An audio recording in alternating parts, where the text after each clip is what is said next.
जैसे अक्रूर जी ने रथ की लगाम पकड़ी, अक्रूर जी का मन भगवान के चरणों में लग गया। अक्रूर जी जिस रथ में मथुरा से वृंदावन गए, उस रथ में वायु के वेग से दौड़ने वाले घोड़े लगाए गए। महाराज, वृंदावन से मथुरा की दूरी और मथुरा से वृंदावन दूरी कितनी है? 10 किलोमीटर की। अब एक बात बताओ, जिस रथ में वायु के वेग से दौड़ने वाले घोड़े लगे हों, वो मथुरा से वृंदावन कितनी देर में पहुंच सकते हैं? क्यों जी, कब पहुंच सकते हैं? क्षण भर में। वायु तो बहुत तेज चलती है, लेकिन भागवत कहती है अक्रूर जी निकले कब? प्रातः काल। और पहुंचे कब? बोले संध्या के समय। निकले प्रातः काल में और पहुंचे शाम के समय। ऐसा क्यों हुआ? कहते हैं जिस समय अक्रूर जी ने लगाम हाथ में पकड़ी तो मन भगवान के चरणों में लग गया। और जब मन कहीं चला जाता है ना, तो हम कहीं भी बैठे हों, कथा में बैठे हों, मन घर पहुंच जाए तो कथा का पता नहीं रहेगा कथा क्या चल रही थी। बोलो राधे राधे। अक्रूर जी ने जैसे ही लगाम पकड़ी तो भगवान के बारे में सोचने लगे, आज मुझे भगवान का दर्शन होगा। जाना था उत्तर में, पहुंच गए दक्षिण में। क्यों पहुंचे? बोले सोचते सोचते रथ की लगाम हाथ से छूट गई। और जब लगाम हाथ से छूट जाती है ना मन की, तो मन न जाने कहां कहां दौड़ता है, विषयों में भागता है। इसीलिए अपने मन पर भगवान के नाम की लगाम लगा के रखो, ताकि ये विषयों में न भागे। और नहीं तो अक्रूर जी की तरह सुबह के निकलोगे और पहुंचोगे कब? बोलो राधे राधे। अपने को इतना लंबा रास्ता क्यों जाना? शॉर्ट में जाना, इसलिए लगाम को छूटने न देना। महाराज, जाना था उत्तर में, पहुंच गए दक्षिण में, तो लौटते लौटते शाम हो गई। वायु के वेग से दौड़ने वाले घोड़े थे। लगाम जब छूट जाती है, जिस प्रकार मन भागता है, ऐसे वो घोड़े भागे। इतनी दूर पहुंच गए। शाम को जब अक्रूर जी को होश आया, तब अक्रूर जी ने रथ की लगाम संभाली और संध्या के समय वृंदावन पहुंचे। और जैसे ही वृंदावन में नंद भवन में प्रवेश किया,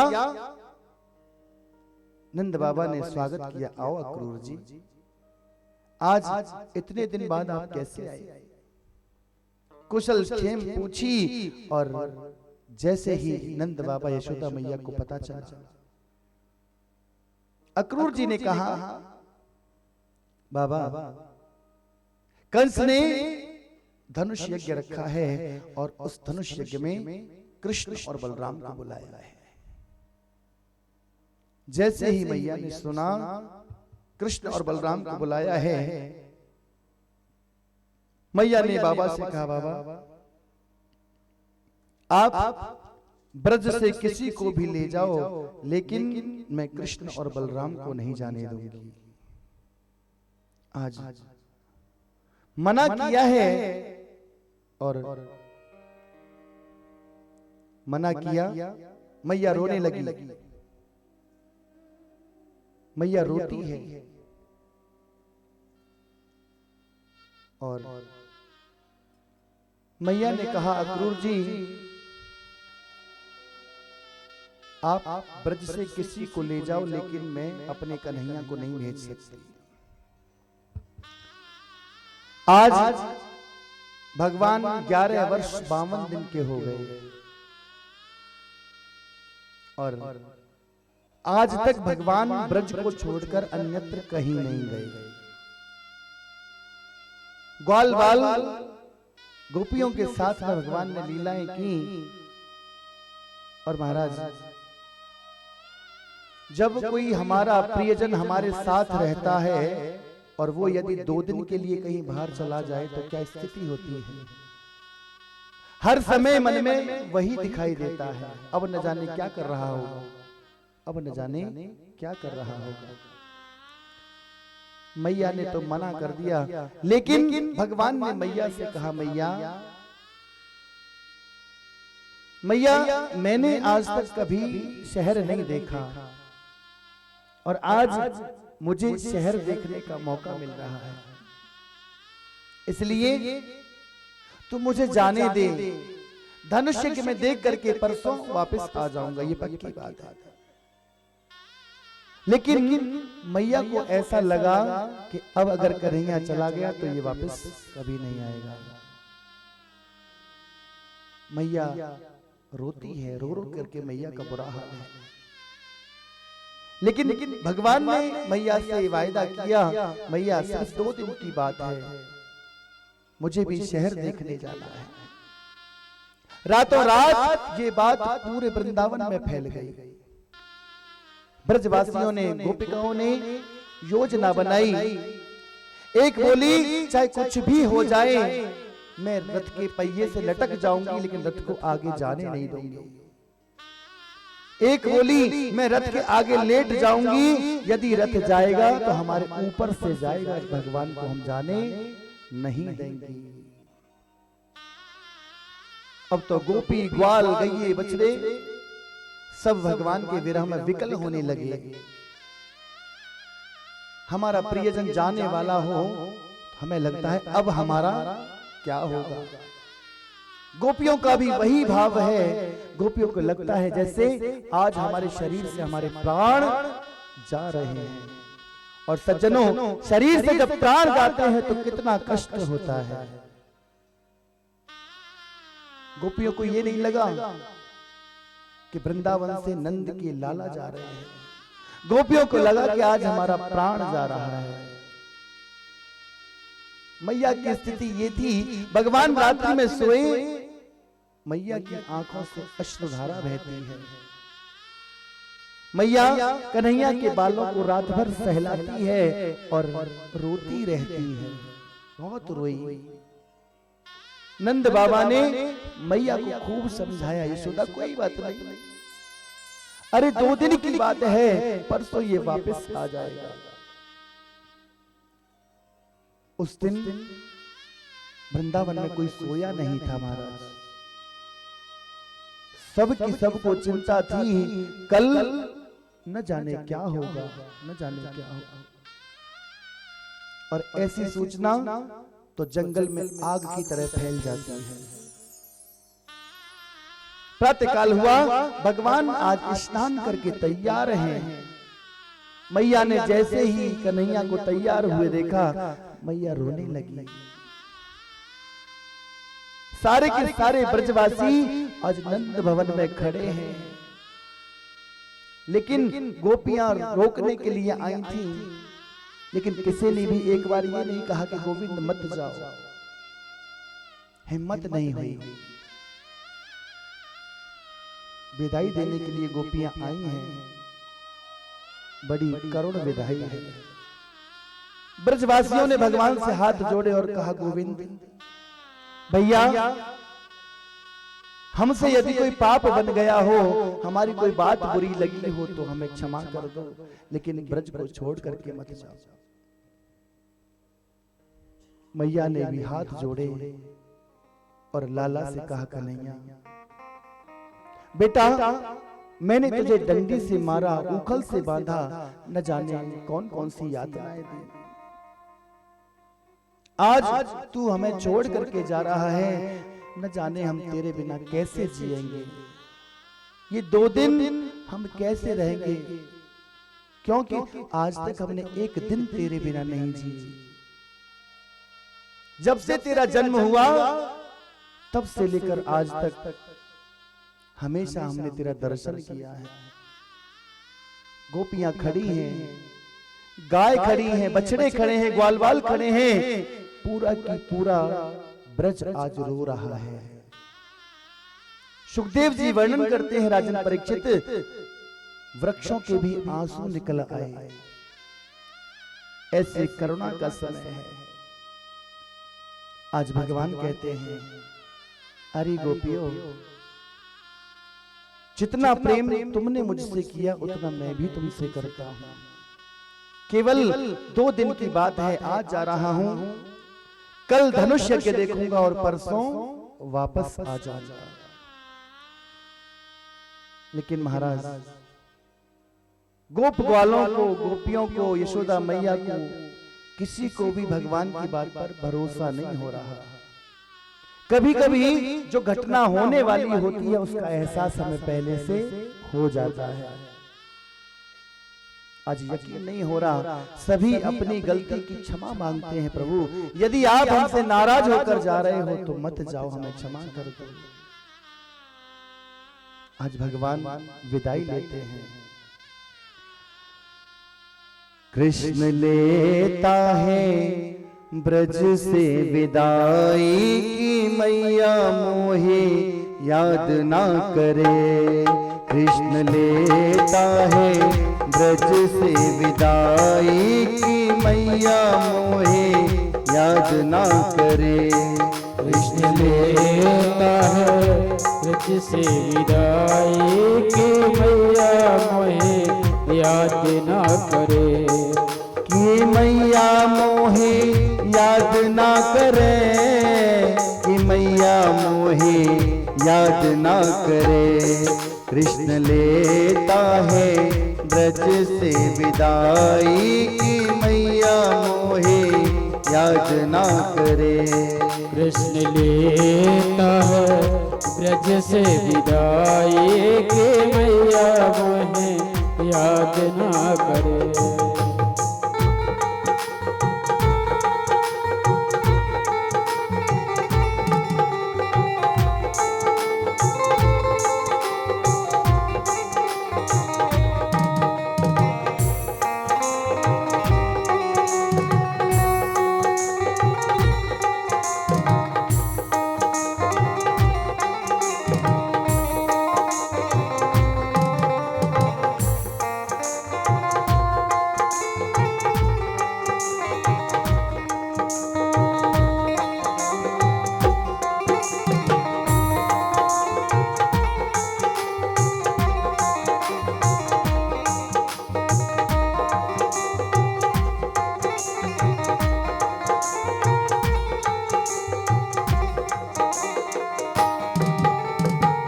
धनुष यज्ञ की आई खबरिया, धनुष यज्ञ की आई खबरिया। धनुष यज्ञ की आई खबरिया। जाना है मुझको मथुरा नगरिया। धनुष यज्ञ की आई खबरिया। जाना है मुझको मथुरा नगरिया। अब जाने दे मेरी माई की मैया मोहे याद ना करे। अब जाने दे मेरी माई की मैया मोहे याद ना करे। कृष्ण लेता है ब्रज से विदाई की मैया मोहे याद ना करे। कृष्ण लेता है ब्रज से विदाई की मैया मोहे याद ना करे।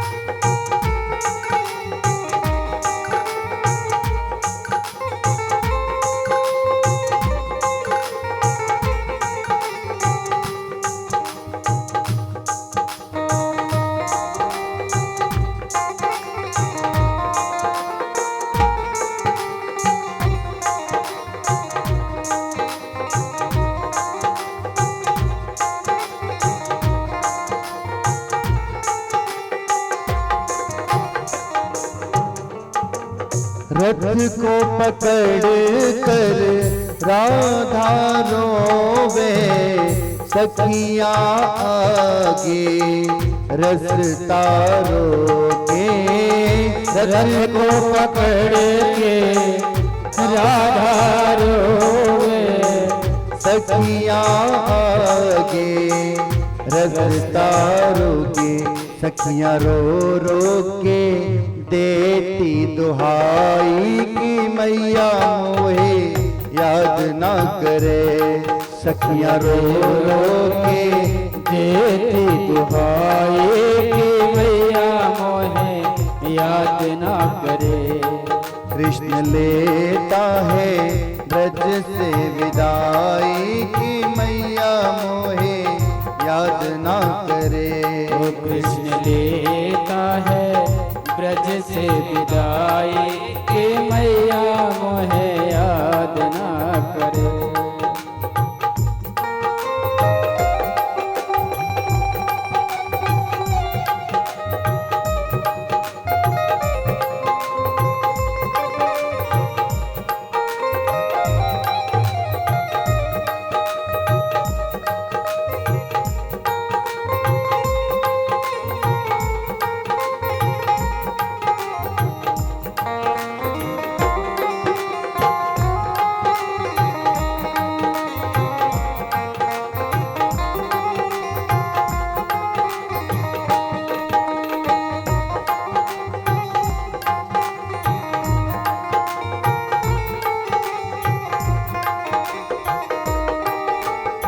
और स्थिति क्या है ब्रजवासियों की? ब्रजवासी सब रोए रहे हैं, गैया बछड़ा रोए रहे हैं।